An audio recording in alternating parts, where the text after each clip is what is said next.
మీ ఎలాంటి వ్యాపార ప్రకటనలకైనా వెంటనే మా ఛానల్ సంప్రదించండి. ప్రస్తుతం మనతో పాటు జ్యోతిష్య వాచస్పతి బ్రహ్మశ్రీ పోతుకొచ్చి చంద్రమౌళి శాస్త్రి గారు మనతో ఉన్నారు. గురువుగారితో మాట్లాడేద్దాం. నమస్కారం గురుగారు. ఓం శ్రీమాత్రే నమః. గురుగారు, జూలై మాసం 2026 విశేషంగా మకర రాశి వాళ్ళకి ఏ విధంగా ఉంటుందంటారు? ప్రస్తుతం వీళ్ళు ఎలాంటి జాగ్రత్తలు తీసుకుంటే కాలం వీళ్ళకి కలిసి వస్తుందంటారు? మనకి ముఖ్యంగా ఈ జూలై 1వ తేదీ నుండి జూలై 31వ తేదీ వరకు కూడా ఈ యొక్క మాస ఫలితాలు చెప్పుకోవడంలో సూర్యగ్రహ ప్రాధాన్యత, కుజగ్రహ ప్రాధాన్యత చాలా ఎక్కువగా ఉంటాయండి. ఇందులో మకర రాశి వారికి కుజుడు పంచమ స్థానంలో ఈ నెల రోజులు ఉంటాడు.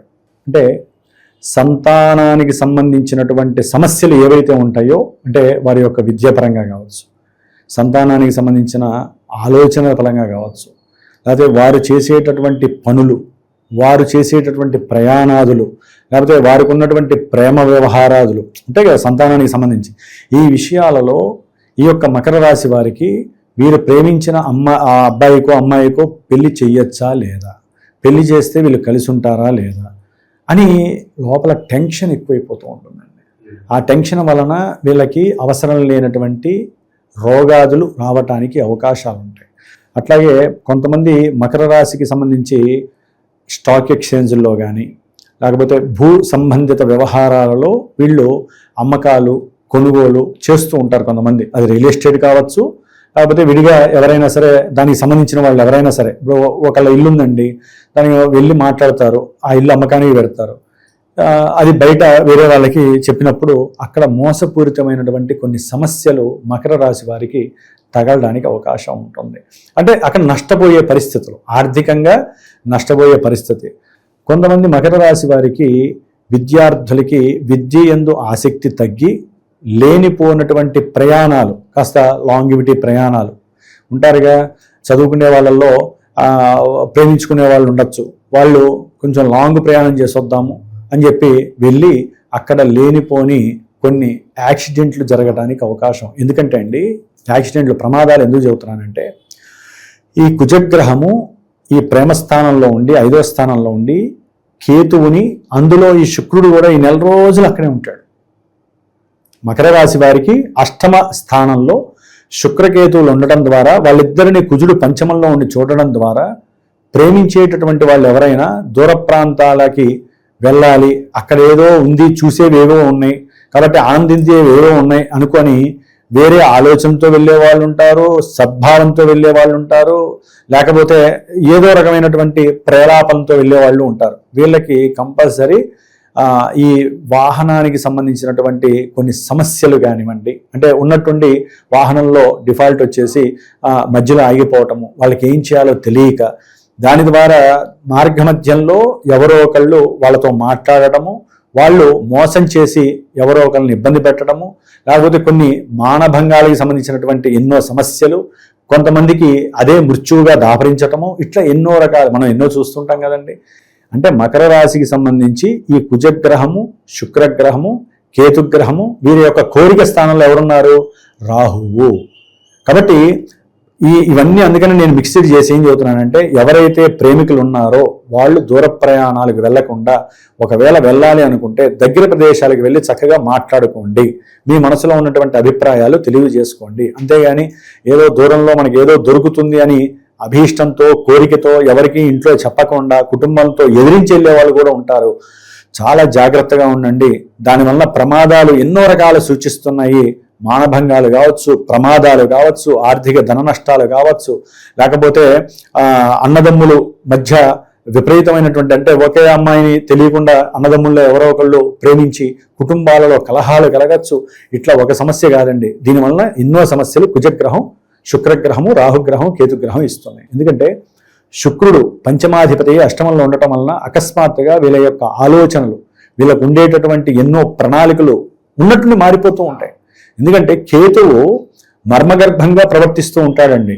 ఆయనకి ఈ శుక్రకేతువుల యొక్క కలయిక ఏంటంటే, వీళ్ళ ఆలోచనలు స్థిరంగా ఉన్నట్టుంటాయి, దాంట్లో మల్టిపుల్ రియాక్షన్స్ జరిగి చేద్దాం అనుకున్న చేయకుండా ఇంకోటి చేసేస్తారు, అక్కడే సమస్య ప్రారంభం అవుతుంది. కాబట్టి కొంచెం జాగ్రత్తగా ఉండాల్సిన అవసరము స్త్రీల యందు జాగ్రత్తగా ఉండాలి, ప్రేమ వ్యవహారాల యందు జాగ్రత్తగా ఉండాలి, పెట్టుబడులు పెట్టేటటువంటి ఆర్థిక ధనపట్టులు పెట్టుబడులు ఉండాలి, భూ వ్యవహారాలు గృహాలు కొనేటప్పుడు కొంచెం మధ్యవర్తులతో జాగ్రత్తగా ఉండండి.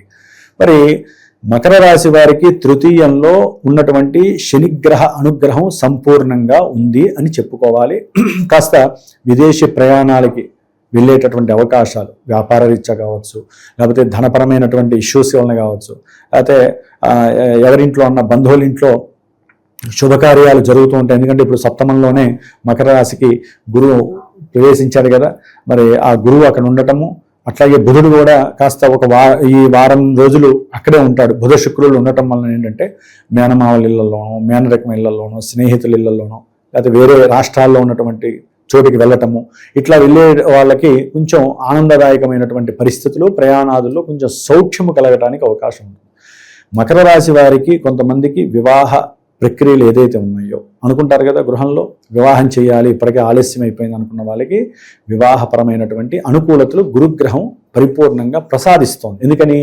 గురువు సప్తమంలో ఉండటమే కాకుండా శనిని అంటే ఈ రాస్యాధిపతిని చూస్తూ ఇప్పటికే బాగా వాళ్ళు ఒప్పుకోక, ఈ అమ్మాయి ఒప్పుకోవచ్చు, అబ్బాయి నేను పెళ్లి చేసుకోను, లైఫ్లో నా కెరీర్ ముఖ్యము అనుకున్న వాళ్ళు అకస్మాత్తుగా ఒప్పుకునే ప్రయత్నము, అష్టమం అకస్మాత్తు స్థానం, దాంట్లో శుక్రుడు కేతు ఉండేసరికి వాళ్ళల్లో ఏదో తెలియని ఆనందము కలగటము, లేకపోతే ఉన్నటువంటి ఆ కుటుంబీకుల్లో ఎవరో ఒకరిని ప్రేమపూర్వకంగా చూడటము, వివాహానికి ఒప్పుకోవటం, ఇట్లాంటి ఎన్నో శుభకార్యాలు, శుభ సందర్భాలు ఈ మకర రాశి వారికి వివాహపరంగా ఆనందదాయకంగా ఉండేటటువంటి శోభాయమాన పరిస్థితులు లాభకరంగా కలుగుతున్నాయి. సంతానపరమైనటువంటి మంచి సుఖ సంతోషాదులు కూడా ఈ గురుడు ప్రసాదిస్తాడు.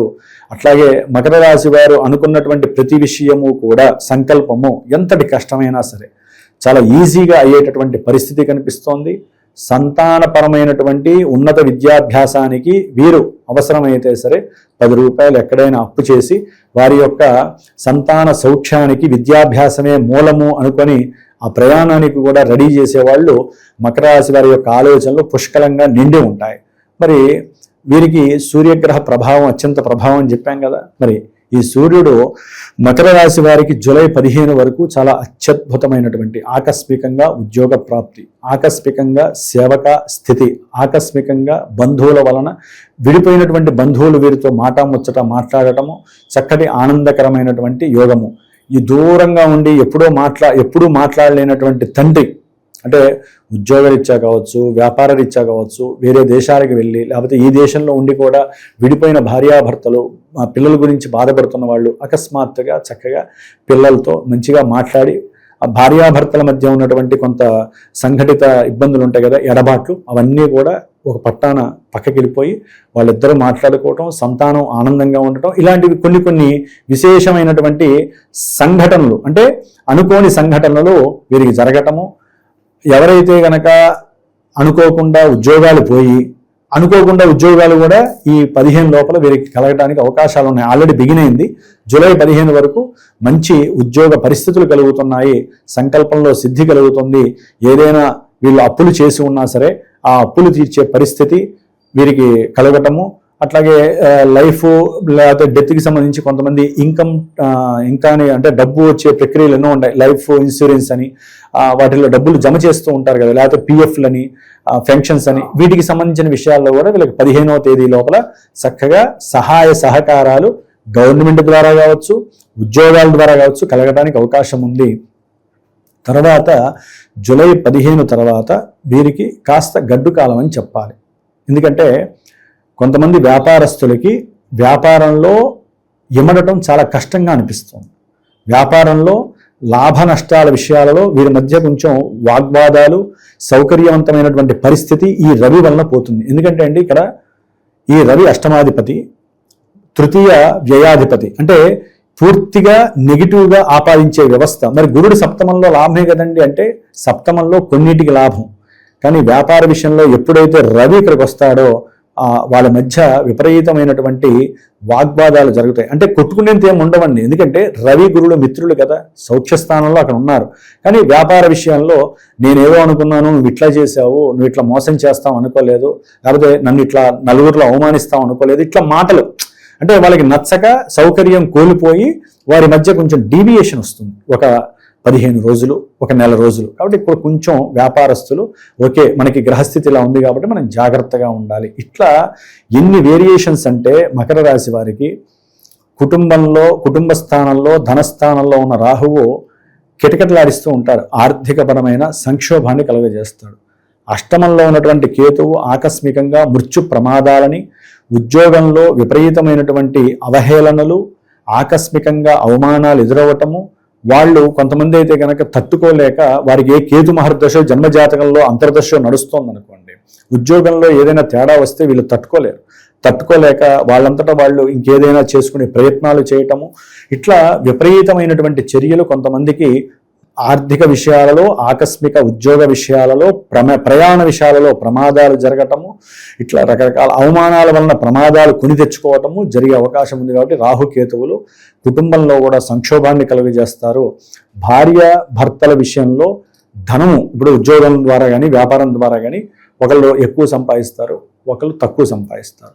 ఇక్కడ తట్టుకోలేక ఈగో ఫీలింగ్ అయ్యి గవాలన వాళ్ళు వీళ్ళు మాట జారటము, దాని ద్వారా కుటుంబంలో మజ్జిగ చిలికినట్టుగా సంబంధాలు కాస్త లేనిపోని అగాధాలు, మధ్యలో వేరే వాళ్ళు రావటం, ఇట్లా రకరకాల భావాలతో మకర రాశి వారికి మంచి జరిగే అవకాశము, ముఖ్యంగా పెళ్లి విషయంలో, సంతాన విషయంలో, కొంతవరకు అనుకున్న విషయాలలో, విద్య విషయంలో కొంతవరకు బాగానే ఉంటుందండి. కానీ మిగతా గ్రహస్థితి బాలేదు కాబట్టి వీళ్ళు కొంచెం జాగ్రత్తగా ఉండాలి. అన్నిటికన్నా ముఖ్యము ఇవన్నీ అందరికీ జరుగుతాయా మకర రాశి వారందరికీ అంటే అందరికీ జరగవు. కోట్ల మంది ఉంటారు కదా, జన్మజాతకాన్ని బేస్ చేసుకోవాలి వీళ్ళు. అంటే వివాహం, మరి కొంతమంది ఫోన్లు చేస్తారండి, గురువు గారు మీరు చెప్తున్నారు పోయిన 2-3 నెలల బట్టి వివాహం అయిపోతుంది అని. వివాహ ముహూర్తాలు మొన్న అయిపోయినాయి, మధ్యలో అధిక జ్యేష్ఠ మాసం వచ్చింది, మళ్ళీ నిజ జ్యేష్ఠ మాసం, మళ్ళీ ఆగస్టు వస్తుంది, మాకు ఎక్కడ ఇంత వివాహానికి. అసలు వివాహ యోగము ఉన్నా కూడా వివాహానికి సంసిద్ధంగా లేడీస్, స్త్రీలు లేక, పురుషులు కొంతమంది కెరీర్ వైపు పరిగెడుతూ వివాహాలు వాళ్లే ముందుకు రాబోతే తల్లిదండ్రులు ఏం చేస్తారండి, జాతకం ఏం చేస్తుంది, కానీ జాతకమే చేస్తుందని నేను చెప్తానండి. జాతకంలో మనకి గోచారం సిగ్నల్ ఇచ్చింది కదా, గ్రీన్ సిగ్నల్ అనుకుంటే మనకి జాతకం గ్రీన్ సిగ్నల్ ఇవ్వద్దు. అందుకనే వివాహమనే కాదండి, విద్యలో కుంటుపడ్డా, వ్యాపారంలో నష్టపడ్డా, మనకి ఉన్నట్టుండి అనారోగ్యాలు వస్తున్నా, గృహంలో అనుకోకుండా ఏదైనా చెడు జరుగుతున్నా ఒక్కసారి ఆ ఇంటి పెద్ద జాతకాన్ని కానీ, పిల్లలైతే పిల్లల పరంగా జాతకాలు కానీ చూపించుకొని గురువు ద్వారా వారు చెప్పినటువంటి గ్రహాలు ఏవైతే జాతకాలలో ఉన్నాయో వాటికి శాంతులు చేసుకోవటము, చక్కగా వాటికి సంబంధించిన హోమాదులు ఏవో చెప్తారు. ఇప్పుడు ఒక్కొక్క లగ్నానికి ఈ పంచమాధిపతనో లేకపోతే ముఖ్యమైన గ్రహాన్ని తీసి అమ్మ మీరు నిత్యము ఈ దేవతారాధన చెయ్యండి అని చెబుతాం. గోచారంలో ఎవరికైనా చెప్పాలండి. ఇప్పుడు ఏం చెబుతాను, అమ్మ కాస్త శివుడికి అభిషేకం చేసుకుంటే వ్యాపారంలో ఇబ్బందులు ఉండవు, ఆరోగ్యపరంగా బాగుంటారు, భార్యాభర్తలు అనుకూలంగా ఉంటారని చెబుతాం. మరి రాహుకేతువులు ఉన్నారు, సుబ్రహ్మణ్య అష్టకాన్ని చదవండి. లేకపోతే ఆకస్మికంగా కొంతమందికి మరణాలు ఇళ్లలో ఎక్కువ జరుగుతూ ఉంటాయి, వారు కొన్ని పూజలు చేసుకోవాల్సిన ధర్మం ఉంది. కొంతమందికి ఉద్యోగంలో ఉన్నటువంటి తొలగిపోయిన అవకాశం వస్తే లక్ష్మీ గణపతి హోమం కానీ, లక్ష్మీ గణపతి జపం చేసుకోండి.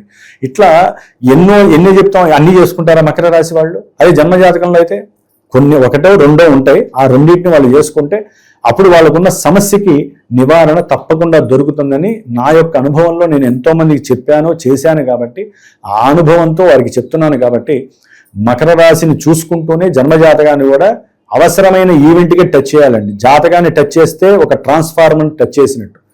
ఈ గోచారం అనేది ఓన్లీ స్విచ్చెస్, మనం ఎప్పుడు కావాలంటే అప్పుడు ఫ్యాన్ వేసుకోవచ్చు, ఎప్పుడు కావాలంటే అప్పుడు ఫ్యాన్ తీసుకోవచ్చు. ట్రాన్స్ఫార్మర్ని టచ్ చేయాలంటే సరైన గురువుని ఎంచుకోవాలి. ఆ గురువు ద్వారా ఎప్పుడు ముట్టుకోవాలి, ట్రాన్స్ఫార్మరు హై స్థాయికి వెళ్ళాలి, అప్పుడే దాన్ని ముట్టుకోగలం, లేదా ముట్టుకోలేరు. దాంట్లో ప్రావీణ్యత ఉన్నవాడు కూడా ముట్టుకోలేరు. కాబట్టి జ్యోతిష్యం దగ్గరికి వచ్చేటప్పుడు మనలో ముందు నమ్మకం ఉండాలండి. సనాతన ధర్మాన్ని నమ్మాలి, గ్రహాలను నమ్మాలి, మనల్ని మనం నమ్ముకోవాలి.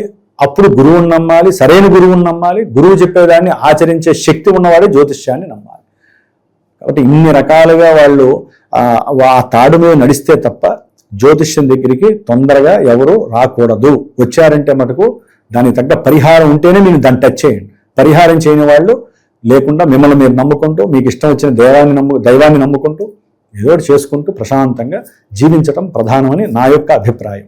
ఓకే, ఓవరాల్గా ఈ రాశి వాళ్ళందరికీ ఈ నెల ఏ విధంగా ఉండబోతుందో మీ మాటల్లో శుభమస్తు, లోక కళ్యాణమస్తు.